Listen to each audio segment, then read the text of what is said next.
Angular momentum of system of particles A versus mass centre भनेर भनेको। अब हामीले चाहिँ अघि निकालेको के हो एङ्गुलर मोमेन्टम ए भर्सेस ओरिजिन हो। हामीले एङ्गुलर मोमेन्टम एबाट द ओरिजिन निकाल्दा के थियो एङ्गुलर मोमेन्टम एबाट द ओरिजिन निकाल्दाखेरि चाहिँ simple movement of linear momentum हो। एङ्गुलर मोमेन्टम भनेको एच भनेको मुभमेन्ट अफ लिनियर मोमेन्टम त हो नि आर क्रस एमबी हो है, आर क्रस एमबी हो। अब चाहिँ के हुन्छ भने यो जस्तै यहाँनिर यो चाहिँ भनेको आर क्रस एमबी भयो। अब यो आर भनेको पोजिसन भेक्टर हो नि त। अब कुन पोइन्टको एबाउटमा लिने कि यो ओरिजिनको एबाउटमा लिने भनेदेखि चाहिँ यो आर ड्यास सिम्पल हाम्रो पोजिसन भेक्टर हुन्छ। अब यो के अरे ओरिजिनको एबाउटमा ओ भन्ने ओरिजिनको एबाउटमा नलिएर हामीले कुनै चाहिँ के को एबाउटमा लिन थाल्यो अहिले भनेको सेन्टर अफ मासको एबाउटमा चाहिँ यसको चाहिँ मुभमेन्ट लिन थाल्यो भने यो फरक केही पनि होइन, एउटै हो, फर्मुला चाहिँ एउटै हो। त्यो चाहिँ के छ भनेपछि मुभमेन्ट अफ लिनियर मोमेन्टम हो। लिनियर मोमेन्टम भनेको एमभी ड्यास भयो, एमभी ड्यास भयो र चाहिँ त्यसको पोजिसन चाहिँ अब चाहिँ कहाँ कुन पोइन्टबाट मेजर गरेर हामीले आरआई भन्ने पोइन्टबाट मेजर गर्यो भनेपछि हाम्रो चाहिँ यसलाई चाहिँ यो पोइन्टको एबाउटमा चाहिँ लियो भनेको त्यही आर भनेको डिस्टेन्स हो नि त भेक्टर। यो डिस्टेन्सलाई चाहिँ हामी कुन पोइन्टको एबाउटमा लिनु पऱ्यो यो जी भन्ने पोइन्टको एबाउटमा भनेको सेन्टर अफ मासकै एबाउटमा चाहिँ हामीले के लिनु पऱ्यो तिम्रो आर पोजिसन भेक्टर लिनु पऱ्यो। डिस्टेन्स भनेको डिस्टेन्स इन्टु फोर्स त गरे हामीले यो एमभी यो डिस्टेन्स आर भनेको चाहिँ हामीले पोजिसन भेक्टर चाहिँ कुन टर्मको पोइन्टको एबाउटमा लिनु पऱ्यो जीको टर्ममा लिनु पऱ्यो। अघिल्लो केसमा चाहिँ तिम्रो जस्तै यो केसमा चाहिँ यो जीदेखि पी भयो भनेपछि हाम्रो त्यहाँ आरआई ड्यासमा लेखिरहेको छ त्यो भनेको के भन्नुभयो जिपिआई भन्ने भेक्टर भनेको हो क्या। हामी जिपिआई भनेको जीको नि कोअर्डिनेट हुन्छ पीको नि कोअर्डिनेट हुन्छ। हामीले जिपिआई भनेको भेक्टर निकाल्न सकिहाल्छ नि होइन, केही समस्या हुन्न। एकछिनमा क्यालकुलेसन पनि गरिन्छ हामीले यिनीहरू, केही समस्या छैन है। हो यहाँनिर अब के छ भने थोरै बुझ्नुपर्ने कुराहरू यो चाहिँ angular momentum of system of particle यो भर्सेस मास सेन्टर। यो चाहिँ जी भनेको मास सेन्टर सपोज गरेँ मैले है। यो चाहिँ ओ चाहिँ ओरिजिन छ, ओरिजिनको एक्स वाइ जेड यता छ। मैले अब यो जीबाट पनि x dash why dash Z dash देखेँ तर चाहिँ जी भन्ने सम्झै पुग्यो है। यसलाई चाहिँ हामीले खासमा चाहिँ सेन्ट्रोइडल फ्रेम अफ रिफरेन्स भनेको छौँ। भनेको एउटै कुरा हो केही छैन है। भनेको जीदेखि कति यता छ कति चाहिँ यो जी भन्ने पोइन्टको एबाउटमा लिँदैछौँ भन्ने बुझे पुग्छ। यो जीमा अर्को चाहिँ सेन्ट्रोइडल फ्रेम अफ रिफरेन्स लियो, ओमा चाहिँ हाम्रो पहिलाकै न्युटनियन फ्रेम अफ रिफरेन्स छ। हामीलाई चाहिँ यो जी भन्ने पोइन्टको एबाउटमा चाहिँ के लिन खोजिरहेको छौँ मोमेन्टम लिन खोजिरहेको छौँ, मोमेन्टम लिन खोजिरहेको छौँ। अब यहाँनिर चाहिँ तिम्रो के आउँछ भने अब यो मैले भनिसकेँ। यहाँनिर चाहिँ के आउँछ भने एङ्गुलर मोमेन्टम सिस्टम पार्टिकल मास सेन्टर भयो। यो भिआई भेलोसिटी भन्ने कुरा के जस्तै तिमीले चाहिँ मास सेन्टरको पनि आफै पनि मास सेन्टर पनि मोसनमा हुनसक्छ नि त। मास सेन्टर पनि आफै पनि मोसनमा हुनसक्छ। मास सेन्टर आफै पनि मोसनमा छ अथवा चाहिँ यो ओरिजिन त रेस्टमै भन्ने कुरा भएन। ओरिजिन त हामीले ओरिजिनको डिफिनेसन छ। मास सेन्टर आफै पनि मोसनमा छ भने के हुन्छ भनेपछि यो पार्टिकलको भेलोसिटी चाहिँ हामीले यो मास सेन्टरमा बसेर हेर्दाखेरि चाहिँ फरक देखिरहेको हुनसक्छौँ क्या। velocity with respect to mass center may not be as exactly same as the velocities is referenced from the origin. जस्तै चाहिँ हाम्रो ओरिजिन ग्राउन्ड हुनसक्छ, मास सेन्टर जस्तै चाहिँ हामीले सिस्टममा पार्टिकल के सपोज गरिरहेको छौँ सिस्टममा पार्टिकल बसभित्रको मान्छेहरू हामीले सिस्टममा पार्टिकल हो। एउटा इच इन्डिभिजुअल भनेको तिम्रो पार्टिकल हो त्यहाँनिर है। त्यसो सपोज गरिरहेको छ तिम्रो मास सेन्टर त बसभित्रै पर्छ भने मास सेन्टरको रेस्पेक्टमा त त्यहाँनिरको पार्टिकलको मोसन त फरक पर्छ है। मास सेन्टरको रेस्पेक्टमा त त्यहाँनिरको पार्टिकलको मोसन के पर्छ फरक पर्छ। त्यो चाहिँ अहिले एकपल्ट ट्राई गरौँ भनेको यो भिआई भेलोसिटी भनेको पनि हामीले मास सेन्टरको रेस्पेक्टमा त लिन खोजिरहेछौँ सेन्टर अफ ग्राभिटी के अरे एङ्गुलर मोमेन्टम भने यो भेलोसिटी पनि with respect to mass centre नै लिदिउँ। यो भिआई ड्यास लेखाएको छु मैले है, भिआई मात्र लेखाएको छैन, अघि भिआई लेखाएको थिएँ अहिले चाहिँ भिआई ड्यास लेखाएको छु। भिआई ड्यास भनेको भेलोसिटी रिलेटिभ टु जी भनेको भेलोसिटी रिलेटिभ टु के हो मास सेन्टर हो। अब यो इक्वेसनलाई मैले एकपल्ट डिफ्रेन्सिएट गर्छु, के गरेको छैन यही क्वेसनलाई डिफ्रेन्सिएट गरेको differentiate with respect to time गर्दा माथि मैले एच माथि नट लाग्छु है। भनेको यो भनेको के आयो आरआई हुन्छ क्रस एम इन्टु एआई भनेको भिआईको चाहिँ के हुने भेलोसिटीको डिफ्रेन्सिएसन चाहिँ तिम्रो चाहिँ एसिलेसन होला है। है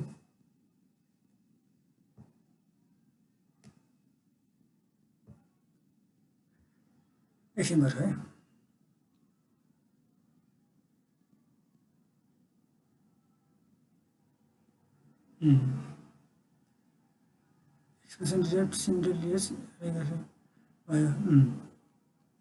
अब त्यस पछाडि चाहिँ हाम्रो जुन एआई भन्ने छ जस्तै अब हेर त यो ओ भन्ने मैले यता यो बक्स वान बनाएको हेर त यो ओ भन्ने चाहिँ तिम्रो ओरिजिन छ,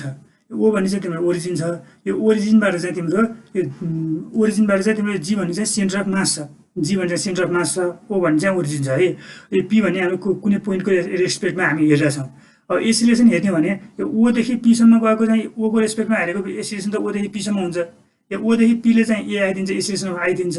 अब यो जीदेखि पीले चाहिँ के दिनुभयो, acceleration of with respect to G दिने भयो, भनेको एआई ड्यास दिने भयो। र हामीले एसिलेसन अफ मास सेन्टर भनेर भन्छौँ नि, एसिलेसन अफ मास सेन्टरलाई के लेखेको, एको माथि बार लेखेका थियौँ, हो एको माथि बार लेखाउँछौँ। अब यो भेक्टर ट्रायंगलबाट चाहिँ यो भेक्टर ट्रायंगलबाट के लेख्न सकिन्छ भने एआईको माथि बार भनेको एआईको माथि बार भनेको चाहिँ तिम्रो चाहिँ एआई यो एआई प्लस एआई ड्यास हुने भयो। सिम्पल भेक्टर ट्रायंगलको सोलुसन मात्र हुने भयो हैन, भेक्टर ट्रायंगलको सोलुसन मात्र हुने भयो। अब त्यही मैले यही कुरा इनपुट गर्छु यहाँनिर है, मैले फरक चिज केही गरेको छैन। एआई ड्यासको ठाउँमा एआई ड्यासको ठाउँमा चाहिँ यो फर्मुलाबाट चाहिँ एआई माइनस एआई बार लाग्छु र फेरि मैले यो मल्टिप्लाई चाहिँ क्रस मल्टिप्लिकेसन चाहिँ गर्छु। यो आरआई क्रस एम एआई भयो, एआई बार भयो, एआई इन्टु माथि भयो यो एआई भयो, minus summation I equal to 1 N RI dash cross M into AI bar भयो। अब यहाँनिर के हुन्छ भने यहाँनिर हेर्दा यो टर्मलाई चाहिँ मैले यो सेकेन्ड टर्मलाई चाहिँ M into RI dash cross एआईको सेन्टर अफ मास, यो सेन्टर अफ मासको एक्सिलेरेसन हो नि, यो सेकेन्डवाला एक्सिलेरेसन है, यो चाहिँ सेन्टर अफ मासको एक्सिलेरेसन हो भने हामीले चाहिँ यहाँनिर चाहिँ के गर्छौँ भने यसो हामीले एमआर इजिकल टु हामीले यो पढायो नि सेन्टर अफ मासमा है, सेन्टर अफ मासमा के हो एमआर भनेको समेसन अफ एमआई आरआई भनेको, समेसन अफ एमआई आरआई भनेको चाहिँ अब समेसन अफ एम आरआई भनेको जस्तै summation of M RI dash भनेको के फेरि के हो समेसन अफ एमआर हो कि न, यो समेसन अफ एमआर हो, यो समेसन अफ एमआर हो भनेको चाहिँ यो एमआर ड्यास यो आरको माथि बार भने चाहिँ के हो त फेरि यो आरको माथि बार भनेको चाहिँ पोजिसन भेक्टर हो, position vector of G with respect to mass centre हो। हेर त है भनेको यो चाहिँ मास सेन्टरकै रेस्पेक्टको हो क्या, भनेको मास सेन्टरकै रेस्पेक्ट हो भने चाहिँ हामीले मास सेन्टरकै रेस्पेक्टमा अब त्यसको पोजिसन भेक्टर हेरिरहेको छौँ भनेपछि मास सेन्टरकै रेस्पेक्टमा मास सेन्टरको पोजिसन भेक्टर जेरो हुने भयो। यो भनेको त आरजिजी भयो क्या, अब भनेको यो आर बार भनेको के हो भनेको चाहिँ तिम्रो आर बार मात्र भनेको चाहिँ तिम्रो पोजिसन भेक्टर अफ कुनै पनि पोइन्ट विथ रेस्पेक्ट टु कुन भन्छ हामीले कुनै पनि point P with respect to centre of mass भनिन्छ हामीले। तब आर ड्यास बार यो ड्यास भनेर चाहिँ फेरि के हो अब सबै सेन्टर अफ मासकै रेस्पेक्टमा भनेको यो भनेको आरजिजी भयो, भनेको एउटै पोइन्टको रेस्पेक्टमा त्यही पोइन्टको पोजिसन चाहिँ जेरो हुने भयो। त्यो भएर चाहिँ यो सेकेन्ड टर्म चाहिँ जेरो हुने भयो है, यो सेकेन्ड टर्म जेरो भएर चाहिँ हाम्रो चाहिँ यहाँनिर आरआई क्रस एमआई एआई आउँछ यस्तै आउँछ यो भनेको अब अगाडि भनेपछि यहाँनिर एआई ड्यास भन्ने गयो है, एआई ड्यास भने त्यो पोजिसनको रेस्पेक्टमा हेरेको चिज गयो एआई भन्ने आइरहेछ। त्यो भनेको चाहिँ हाम्रो के भयो अब हेर त फर्मुला के हो त एमजी भयो भनेको चाहिँ मुभमेन्ट एबाउट सेन्टर के मुभमेन्ट अफ फोर्स एबाउट सिजी आयो है, movement of force about centre of मास आयो, मास सेन्टर आयो। अब यस्तै गरेर तिमीले गर्यो भने यो हामीले चाहिँ दुईटै केसको लागि एउटै आउँछ भनेर चाहिँ डिराइभ गर्न सकिन्छ। के भयो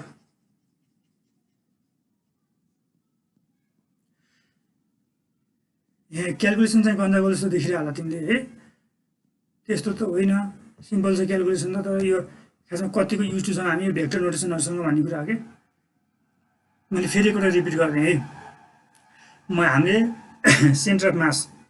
मैले फेरि रिपिट गरेँ सेन्टर अफ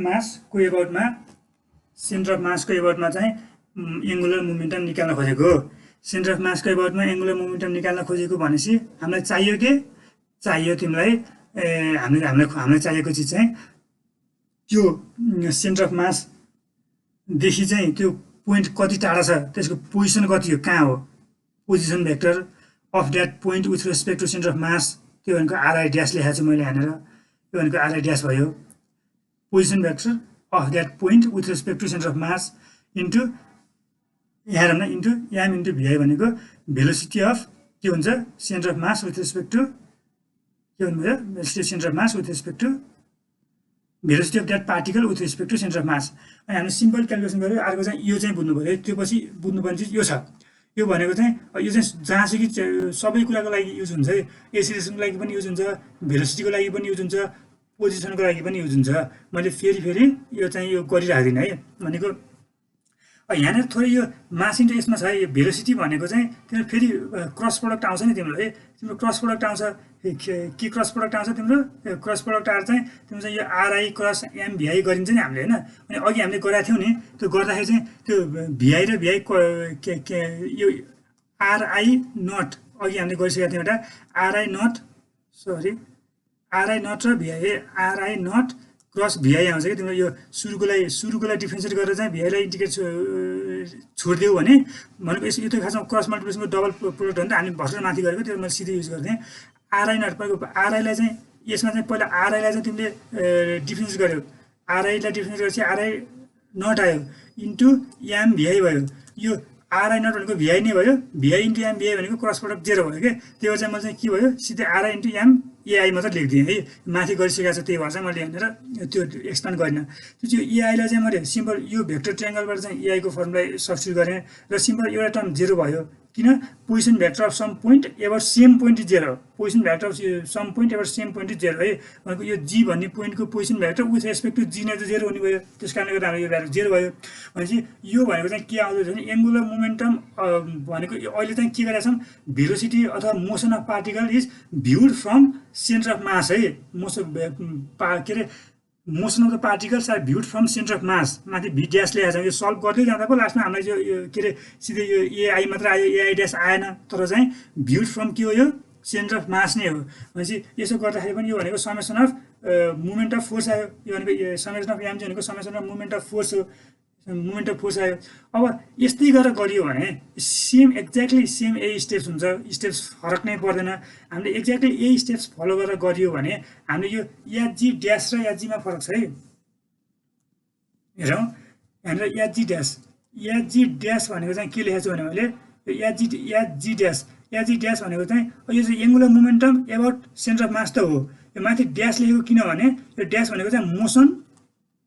मोसन भ्युड मोसनको हामीले मोसन पनि कहाँबाट हेरेको अघि चाहिँ motion viewed from centre of mass है मोसन चाहिँ भ्युड फ्रम सेन्टर मास अब चाहिँ याजी मात्र भनेको चाहिँ त्यही नै हो angular momentum of system of particle नै हो तर यो केसमा चाहिँ हामीले मोसन चाहिँ कहाँबाट हेर्ने मोसन चाहिँ ओरिजिनबाटै हेर्ने भनेको मोसनलाई चाहिँ हामी जहाँ बसेको अघि चाहिँ मैले गाडी हिँडिरहेछ सिस्टम अफ पार्टिकल चाहिँ भित्र छन् र चाहिँ अब सिस्टम अफ पार्टिकलको सेन्टर अफ मास त कहाँ हुन्छ भित्रै हुन्छ हामीले तिनीहरूको भेलोसिटी एसिलेसन चाहिँ भित्रै बसेर भित्रैको सेन्टर अफ मासको रेस्पेक्टमा हेरिरहेको थियौँ अघि चाहिँ अब चाहिँ त्यसो गर्दैनौँ हामी भनेको डिस्टेन्स आर चाहिँ तिम्रो चाहिँ यो डिस्टेन्स आरआई चाहिँ सेन्टर अफ मासदेखिको लिन्छौँ र चाहिँ भेलोसिटी चाहिँ त्यसको भेलोसिटी कति छ बाहिरको रिफरेन्समा चाहिँ हेर्छौँ र कति आउँछ त्यो बुझ्न खोज्छौँ है यसमा कति आउँछ बुझ्न खोज्ने मात्र यसमा हेरौँ यो सिम्पल माथिकै एक्ज्याक्टली सिमिलर क्यालकुलेसन हो माथिको एक्ज्याक्टली सिमिलर क्यालकुलेसन गऱ्यो भने हाम्रो फेरि यसको पनि के आउँदैछ भनेपछि याजी ड्यासको डिफ्रेन्सिएसन भनेको माथि डिफ्रेन्सिएसन गरे भयो याजी ड्यासको डिफ्रेन्सिएसन भनेको नि एक्ज्याक्टली यही चिज आउँछ है समेसन अफ एमजी नै आउँछ यो त तिमीले डेरिभेसन गर्न भनेर सोध्यो भने पनि यो तिमीले माथि प्रोसिडिङ सिमिलरली एज एबभ लेख्न पाउँछौ है एक्ज्याक्टली यही स्टेप्स नै फलो हुन्छ त्यही भएर मैले गरिराखेँ नि यसलाई भनेको चाहिँ समेसन अफ एमजी लेख्न पायो भनेको के हुँदो रहेछ त हामीले भेलोसिटी अथवा चाहिँ एसिलेसन अथवा मोसन भन्न सजिलो थियो मोसन अफ द पार्टिकल त तिम्रो के रहेछ मोसन अफ द पार्टिकल्स त जुन पोइन्टबाट हेरे पनि भनेको तिम्रो सेन्टर अफ मासबाट हेरे पनि ओरिजिनबाट हेरे पनि मोसन अफ पार्टिकललाई चाहिँ सेन्टर अफ मासबाट हेरे पनि ओरिजिनबाट हेरे पनि angular momentum of system of particles about centre of मास भनेको सेम हुँदो रहेछ angular momentum of system of particle about centre of मास भनेको सेम हुँदो रहेछ तिमी चाहिँ अब चाहिँ यो मैले ब्ल्याक पेनले लेखेको चाहिँ है मैले ब्ल्याक कलरको पेनले लेखेको चाहिँ अझसम्म त पक्का सारेको छैन होला तिमीले होइन सार्ने कुरो भएन अब यो ब्ल्याक पेनले लेखेको चाहिँ लेख्दा हुन्छ ब्ल्याक पेन लेखेको चाहिँ लेख्दा हामीलाई चाहिन्छ जुन पोइन्टबाट हेर्दा पनि एउटै रहेछ भन्ने चाहिँ खासमा कन्क्लुजन चाहिने कुरा चाहिँ यति नै हो कि ब्ल्याक पेनले लेखेको सारो पनि फेरि के बुझौँला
ल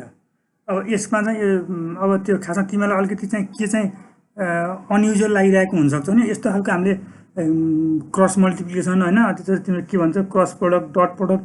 यो पढेको 12मै होला त्यो भेक्टरमा त्यसपछि पढेको छैन यहाँ धेरै आउँछ त्यो चाहिँ त्यसले चाहिँ अलिकति अनयुजुअल लागिरहेको होला अब केही छैन सिम्पल छ चिज छन त गाह्रो त केही छैन है अब हामीसँग 12:50 छ टाइम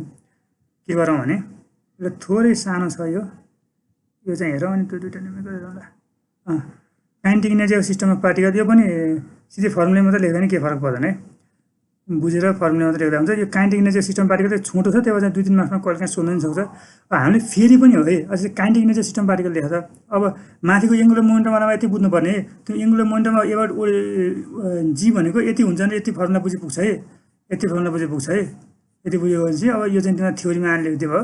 यति फर्मुला बुझेपछि हामी न्युमेरिकल गरी त्यो पुग्छ अब kinetic energy of system of पार्टिकलमा चाहिँ अब 1/2 फेरि पनि त्यही नै हो summation of all kinetic energy हो summation of all kinetic energy 1/2 mv² हो सबै पार्टिकलको mv² जोड्ने हो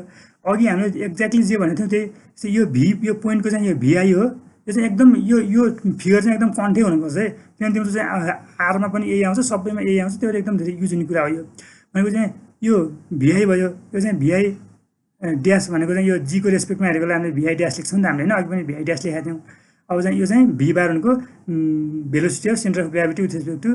ओरिजिन भयो होइन velocity centre of gravity with respect to origin भयो यो चाहिँ vi भयो यो भनेको सिम्पल हामीले भेक्टर ट्रायंगलबाटै लेखेको भयो vi ड्यास भनेको यति भयो अब यो चाहिँ हामीले vi स्क्वायर लेख्छौँ अब vi स्क्वायर लेखेर चाहिँ अब vi स्क्वायर लेखिरहेको छौँ हामीले यहाँनिर है अब यो vi स्क्वायरलाई चाहिँ हामीले vi लाई चाहिँ v प्लस हेर त यो vi लाई चाहिँ v प्लस vi ड्यास यसरी लेख्छौँ v प्लस vi ड्यास अनि vi स्क्वायर भनेको चाहिँ दुईटा vi हो भनेर मल्टिप्लाई गर्छौँ अब यो दुईटा vi लाई चाहिँ यो दुईटा vi लाई चाहिँ डट प्रोडक्ट हो यो दुईटा v प्लस vi भयो डट प्रोडक्ट भयो अब यो a square plus be square भने जस्तो त हो नि हो a square plus 2ab plus be square dot प्रोडक्टमा चाहिँ a square plus be square जस्तै लगाउनु मिल्यो अब डट प्रोडक्ट स्केलर प्रोडक्ट हो नि त होइन भनेको ए स्क्वायर vi यो v माथि बार भनेको चाहिँ सेन्टर अफ मासको भयो square plus 2ab plus be square भयो अब यहाँनिर यो समेसन अफ यो अगाडिको चाहिँ के छ भने हेर त समेसन अफ मास यो v भनेको सेन्टर अफ मासको भेलोसिटी हो सेन्टर अफ मासको भेलोसिटीलाई चाहिँ छुट्टै राख्दा नि भयो भित्रको यो समेसन अफ i = 1 देखि 1 n सम्म mi भनेको चाहिँ के हो तिम्रो मास हो टोटल मास हो किनभने फर्स्ट टर्म भनेको 1/2 m भनेको चाहिँ total mass into v square भनेको सेन्टर अफ मासको भेलोसिटी भयो भनेको चाहिँ यो के हुन्छ खास हामीले 1/2 m v स्क्वायर भन्छ नि भेलोसिटी के काइनेटिक इनर्जी भन्दा 1/2 m v स्क्वायर नै हुँदो रहेछ हुनु चाहिँ तर यहाँ v भनेको के लिनु पर्यो सेन्टर अफ मासको चाहिँ स्पिड लिनु पर्यो प्लस है प्लस यहाँ थोरै चाहिँ अलिकति फरक आउँछ प्लस चाहिँ तिम्रो चाहिँ यो सेकेन्ड टर्म हेर त यसमा चाहिँ अब vi डट छ है भनेको vi भयो ए सेकेन्ड टर्म है सेकेन्ड टर्ममा चाहिँ यो vi चाहिँ बाहिर आयो प्लस हामीले यो 2 र 1/2 काट्यो मैले समेसनलाई भित्र लगिदिएँ समेसनलाई भित्र लगेर के लेखेँ i = 1 देखि n सम्म mi vi लेखेँ यो के हो हेर त समेसन अफ i देखि 1 देखि n सम्म mi vi भनेको m इन्टु v बार हो यो त हामीलाई थाहा छ m इन्टु v बार हो है m इन्टु v बार हो यो कुरा m इन्टु v बार हो भन्ने हामीलाई थाहा छ भनेदेखि चाहिँ अब यहाँबाट हामीले चाहिँ यसलाई चाहिँ अब समेसन अफ फेरि म भन्छु आफै लेखेर भन्छु फेरि है सुन i = 1 देखि n सम्म mi vi भनेको के हो m v बार हो समेसन अफ i = 1 सम्म n सम्म mi यो चाहिँ vi ड्यास छ हेर त्यहाँ त vi ड्यास छ है यो भनेको m v ड्यास हुनुभयो अब फेरि यो v ड्यास भेलोसिटी भनेको के भने यो velocity of centre of mass हो क्या velocity of centre of mass with respect to centre of mass यसमा चाहिँ v ड्यास भनेको velocity of any point with respect to centre of mass हो यो v ड्यास मात्र भनेको velocity of any point with respect to centre of mass हो अब हामीलाई v बार भनेको चाहिँ खासमा सेन्टर अफ मासको भेलोसिटी हो vr ड्यास भनेको चाहिँ के हुने भयो velocity of centre of mass with respect to centre of mass हुने भयो अब एउटै चिजको centre of velocity with respect to same point त 0 हुने नै भयो अहिलेको केस जस्तै यो के 0 भयो हामीसँग फेरि बाँकी सेन्टर अफ मासको चाहिँ भेलोसिटी भयो भनेपछि हाम्रो फर्मुला चाहिँ 1/2 m v square plus 1/2 i देखि 1 सम्म n सम्म mi यो vi ड्यास स्क्वायर भनेको चाहिँ हाम्रो चाहिँ अब सबै पार्टिकल चाहिँ सेन्टर अफ मास सँगसँगै हिँडिराखेको छ भने 1/2 m v स्क्वायर मात्र हुँदो रहेछ सँगसँगै हिँडिराख्नु भने कुनै पार्टिकल्सहरूको चाहिँ सेन्टर अफ माससँग रिलेटिभ भेलोसिटी छ यो VI ड्यास भनेको के हो? VI ड्यास भनेको relative velocity of particles with respect to centre of mass हो। Relative velocity of particles with respect to centre of mass हो भने सेन्टर अफ मासको रेस्पेक्टमा त उनीहरूको के छ? रिलेटिभ भेलोसिटी छ है। सेन्टर अफ मासको रेस्पेक्टमा रिलेटिभ भेलोसिटी छ भने यति हुन्छ। न्युमेरिकलमा खासै त्यस्तो छैन कतै पनि, थ्योरीमा चाहिँ यो कहिले काहीँ सुन्न सक्छ कति हुन्छ भनेर यति हुन्छ सम्झौँ है। ल अब यति पछि चाहिँ हामी चाहिँ के गर्छौँ भने यसमा पनि मास सेन्टरलाई चाहिँ के भन्नु समेसन आर एमआर भनेको एमआर अनि अर्को चाहिँ हामीले यसमा हेर्दा चाहिँ अघि के लेख्यो समेसन अफ फोर्स भनेर समेसन अफ फोर्स भनेको summation of mass MI times acceleration I भन्यो। यो भनेको त्यो चाहिँ M times acceleration of mass centre पनि हुन्छ। अघि के लेख्यो समेसन अफ एमआई भिआई भनेको के लेख्यो लिनियर मोमेन्टम लेख्यो। यो linear momentum summation M VI चाहिँ के लेखिन्छ M times V of mass centre लेखिन्छ। यो हामीले अस्ति अहिलेको आफ्नो पढिसकेको छ है। भनेको यो जस्तै ए बार लगायो भने मैले मास सेन्टरको एक्सिलेरेसन हो, भी बार लगायो भने मास सेन्टरको भेलोसिटी हो। माथि तिम्रो भेक्टर नोटेसन भयो, माथि लान्छ भेक्टर नोटेसन भयो। अब त्यसै गरेर यो कुरा चाहिँ हामीले अघि पढिसकेका छौँ। सिम्पल एङ्गुलर मोमेन्टम भनेको मुभमेन्ट अफ लिनियर मोमेन्टम हो। एङ्गुलर मोमेन्टम भनेको मुभमेन्ट अफ लिनियर मोमेन्टम हो। यो हाम्रो अर्को topic angular momentum system of particles about mass centre भनेर पढ्छ हामी। यो पढ्नुभन्दा पहिला नै तिमीलाई थोरै बेला चाहिँ के बुझाइदिइसक्छु भने खासमा यसको डेरिभेसनमा तिमीलाई सोध्दैन कहिले पनि, न्युमेरिकलै सोध्ने हो। डेरिभेसनमा तिमीलाई बुझाइदिन्छु होइन। त्यस्तो धेरै के सिरियस हुनुपर्ने त्यो कुरामा। यहाँ चाहिँ के चाहिँ बुझौँ भने अब हामीले कुनै पनि सिस्टम अफ पार्टिकलको चाहिँ मास सेन्टर त्यहाँ कति होला, ए सिस्टम अफ पार्टिकलमा मास सेन्टर त्यहाँ कति होला जी भन्ने है। अब हामीले यो जी भन्ने पोइन्टको एउटा चाहिँ एङ्गुलर मोमेन्टम लिन खोजिरहेको छ भनेपछि के हुन्छ तिमीहरू चाहिँ याद जी भन्नु यसलाई चाहिँ याद जी भनेको चाहिँ के हुन्छ तिम्रो के हुन्छ याद जी भनेको तिम्रो फेरि अब त्यो एमबी अनि भेलोसिटी त तिम्रो सिम्पल हामीले यो के मोमेन्टमलाई त एमआई भिआई नै लेखौँ, के समस्या भएन यसलाई एमआई भिआई नै लेखौँ है। क्रस यो आर भन्ने कुरा चाहिँ अघि पो हामीले ओरिजिनको एवर्डमा लिइरहेको थियौँ। अघि पो हामीले याचना भनेको ओरिजिनको एवर्डमा लिइरहेको थियौँ। हामीले ओरिजिनको एवर्डमा लिइरहेको थियौँ भने हामीले यसको कुनै पनि पोइन्टको पोजिसन चाहिँ ओरिजिनको एवर्डमा लियो। अब चाहिँ हामी आर भनेको जी भनेको के को टर्ममा सेन्टर को टर्ममा अथवा चाहिँ मास सेन्टरको टर्ममा लिइरहेछौँ। मास सेन्टरको टर्ममा लिइरहेछौँ भनेपछि यो पार्टिकलको पोजिसन चाहिँ तिमीले यो लिएर भयो क्या। मैले यसलाई चाहिँ आर ड्यास लिएँ भनेको यो आर ड्यास भनेको म यहाँ आर ड्यास लेख्छु। आर ड्यास आई सबै पार्टिकल चाहिँ आयो आर ड्यास भयो। यसलाई पनि के गर्नुपर्छ समेसन गर्नुपर्छ। यो चाहिँ सादा पनि हुन्छ, नत्र लास्टमा यसको यो टपिकको लास्टमा मैले फर्मुला ड्राइभ गरेर लेख्छु त्यो सादा पनि हुन्छ। अब हेरौँ त यो आर ड्यास भनेको चाहिँ के आरआई ड्यास भनेको के हो भनेपछि position of particle with respect to mass centre है, with respect to mass centre भयो। अब यति भयो भने हेर त हेर्नु के हुनुभयो। अब यो मैले यही चित्रलाई मैले सानो बनाएँ, यो ओ हो, यो ओ हो। हेर्दै माथि चाहिँ तिम्रो यो पार्टिकल 1 छ भनेपछि ओदेखि 1 सम्मको भेक्टरलाई चाहिँ हामीले आरआई भन्यो मैले है, आरआई मात्र भन्यो होइन। अब जी छ यो चाहिँ सेन्टर छ जी, सेन्टर मास सेन्टर छ जी। मास सेन्टरको चाहिँ पोजिसन भेक्टरलाई हामीले के भनेको छौँ आर बार भनेको छ है। यहाँनिर आर बार भनेको छौँ मास सेन्टरको पोजिसन भेक्टर आर बार भनेको छौँ। भनेपछि यो भनेको के हो तिम्रो आर बारको माथि भेक्टर नोटेसन चाहिँ मैले भेक्टर नोटेसन आर बार हो यो भनेको। भनेपछि यो माथि त्यसलाई चाहिँ हामीलाई चाहिने पोजिसन भनेको आर ड्यास भनेको पोजिसन अफ पार्टिकल 1 यो चाहिँ बनाउँदा यति यो यहाँदेखि चाहिँ लेखेको याद चिजदेखि तलको चिज चाहिँ लेखेर यो चिज भनेको के हाम्रो आर ड्यास हो है। आर ड्यास हामीले 1 लेखौँ अहिले आर ड्यास आई नै लेखौँ के भनौँ किन 1 लेख्नु आर ड्यास भन्ने हो। अब भेक्टर ट्रिएङ्गलबाट चाहिँ यो भेक्टर ट्रिएङ्गलबाट के लेख्छ चाहिँ हेर्दा आरआई अथवा ट्रिएङ्गल अफ भेक्टर्सबाट आरआई भनेको यो यहाँदेखि चाहिँ यहाँसम्म पुग्नलाई चाहिँ हामी ओदेखि जीसम्म गएर जीदेखि यसो 1 सम्म पुग्ने हो। त्यो भनेको चाहिँ are bar plus RI dash यस्तो भेक्टर नोटेसन है यो चाहिन्छ। भनेपछि हामीलाई चाहिन्छ इनकेस हाम्रो एङ्गुलर मोमेन्टमको एवरमा के अरे सेन्टर अफ मासको एवरमा निकाल भन्यो भने हामीलाई के निकाल्नु पऱ्यो आरआई ड्यास निकाल्नु पऱ्यो। यो भने के हुँदैछ आरआई माइनस आर ड्यास हुँदैछ। भनेपछि फर्मुला घोक्ने होइन है, यो फर्मुला घोक्ने। यो फर्मुला चाहिँ यो सिम्पल याद भइहाल्छ हामीलाई किनभने एङ्गुलर मोमेन्टम भनेको मोमेन्ट अफ लिनियर मोमेन्टम हो। हामीले ओरिजिनको एवरमा लिइरहेको छौँ भने हामीले ओरिजिनको एवरमा लिइरहेको छौँ भने चाहिँ यसलाई चाहिँ हामीले समेसन अफ एमआई के गर्ने भयो यसलाई समेसन अफ आरआई एमभिआई गर्ने भयो, समेसन अफ आरआई एमभिआई गर्ने भयो। तर चाहिँ ओरिजिनको एवरमा नलिएर सेन्टर अफ मासको एवरमा लिइरहेको छ भने के गर्ने भयो सेन्टर अफ मासको एवरमा लिइरहेको छ भने चाहिँ त्यो सेन्टर अफ मासदेखिको चाहिँ पोजिसन लिनु पऱ्यो, आर ड्यास लिनु पऱ्यो, सेन्टर अफ मासदेखिको पोजिसन लिनु पऱ्यो। सेन्टर अफ मासदेखिको पोजिसन लिनु पर्दाखेरि चाहिँ हामीले आरआई ड्यास लेख्यो त्यसलाई चाहिँ त्यो सेन्टर अफ मासदेखिको त्यो भनेको के हो जस्तै मैले यो फिगरलाई ओ जीआर बनायो भने यो ओदेखि 1 सम्मको पोजिसन भेक्टर चाहिँ आरआई हो, ओदेखि जीसम्मको पोजिसन भेक्टर चाहिँ आर बार हो है। अनि जीदेखि वानसम्मको भेक्टरको अहिले हामीलाई चाहिएको थियो त्योहरूको आरआई ड्यास हो भनेपछि चाहिँ यदि मैले यो अहिले यो के भन्छ ब्लू कलर हुन्छ के कलर हुन्छ यो कलर लेखेको चाहिँ सबै छ है,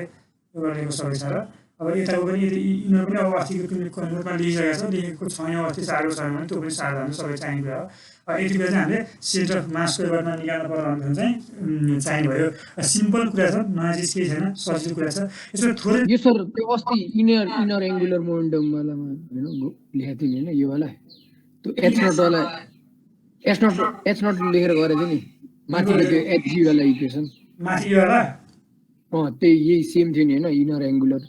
भनेपछि तिम्रो rate of change of angular momentum same नै हो, त्यही त केही फरक छैन। अब यो rate of change of angular मोमेन्टममा पनि प्रिन्सिपल मैले फर्मुला मात्र लेखिदिएँ, त्यस्तो डिटेलमा के लेखेन। वर्क इनर्जी भनेको चाहिँ तिम्रो kinetic energy 1 equal to kinetic energy 1 plus यो work done due to some non conservative force equal to kinetic energy 2। हामीले यसको न्युमेरिकल पनि कति गऱ्यौँ अघिल्लो च्याप्टरमा है टन्नै गऱ्यो यसको। अनि कन्जर्भेटिभ फोर्स छ भनेदेखि चाहिँ समेसन अफ के total energy initial kinetic energy र पोटेन्सियल एनर्जीको सम भनेको टोटल काइनेटिक एनर्जी र पोटेन्सियल एनर्जी फाइनल